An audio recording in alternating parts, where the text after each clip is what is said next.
Yes, welcome back again to another Toltec Pickups channel video, and today we're just taking a look at this, what is known by many people in the guitar world as a CHIBSON, a Gibson Les Paul copy made in China, otherwise known as CHIBSON. That's the tagline. I didn't come up with that myself. That's what people call it. There are forums, there's social pages dedicated to these. Some people actually love these kind of things for their audacity, and they're kind of so bad it's kind of good. So this is coming to me for pretty much, I'm going to do the full works. What we're doing with this is we're making one of our special cooked up recipe Toltec Pickups humbuckers, which is going to be an Alnico 5 around 16k. We're going to make that. In fact, we've basically started, we've just got to wire it together essentially with the main leads and then wax pot that and get that in here. We'll start with this. This is underneath a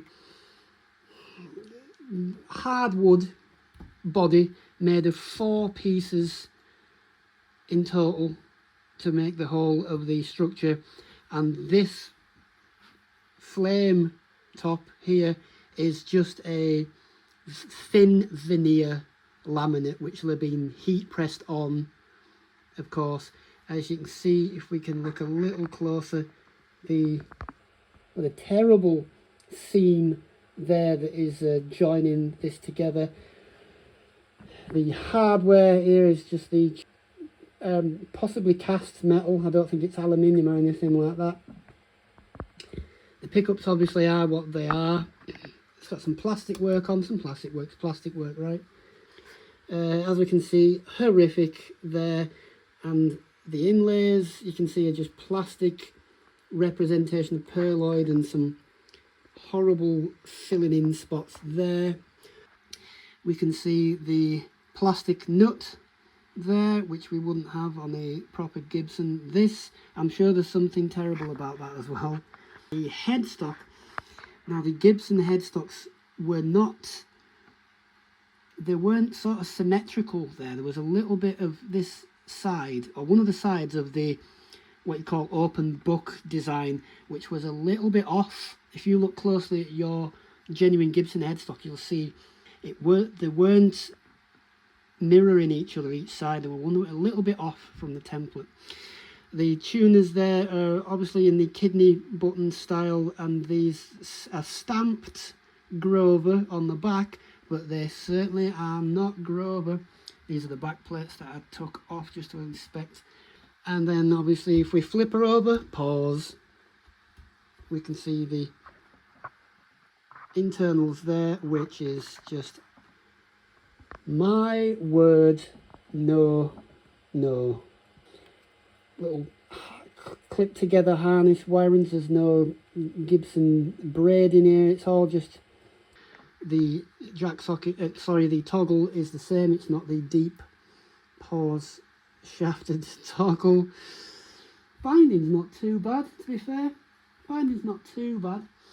As we can see, I'll move the whole thing here if we can. As we can see, the stamps in there are far too deep. That serial number will not mean anything. Again, Grover stamped on the impression on the tuners, but they are certainly not Grovers. I wonder, I don't even think there'd be ping works. I might take one off and have a look. Scratches along here which never got sanded out of the original body. Yada, yada, yada. And then get this, listen to this.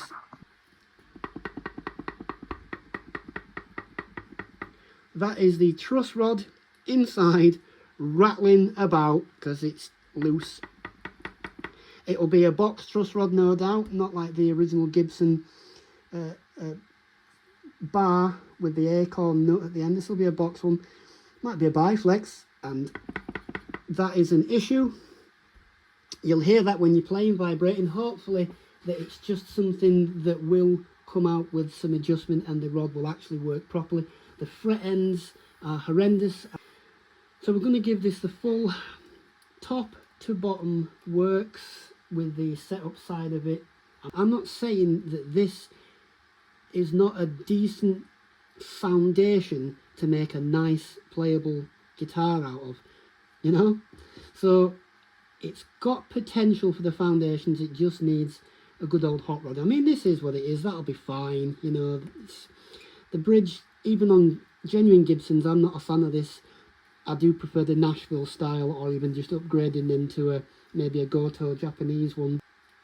Providing this truss rod behaves itself and wants to play a ball and adjust and not rattle while we're playing, it's a good foundation to work off. It is what it is. But I just thought I'd give you a quick look over. These type of guitars are getting a little bit of a reputation now, like getting like a cult following, let's say. If we were going to deep dive really and redo everything, I put all new pickups in. Switch is a switch, that's going to work fine. Pots, I'm sure they work fine. We could upgrade them. Then we could put a new proper bone nut in there if we were to go down that route. Frets are probably going to be alright once we've done a levelling and crowning and reseated anything. Tuners are a little bit to be desired because there's quite a lot of play in them before it actually starts to turn the gear as you're tuning. So there's a little bit of looseness there before the actual mechanism starts engaging. And once we get that in, once we get our Toltec Hummer in there, that's going to sound like a beast. It's going to be sick, man. Like if you like. Like even if you don't like. Just give us a damn like anyway. Get them up. Always encourage you to subscribe. Questions, things that you might want to see in future, hit us up.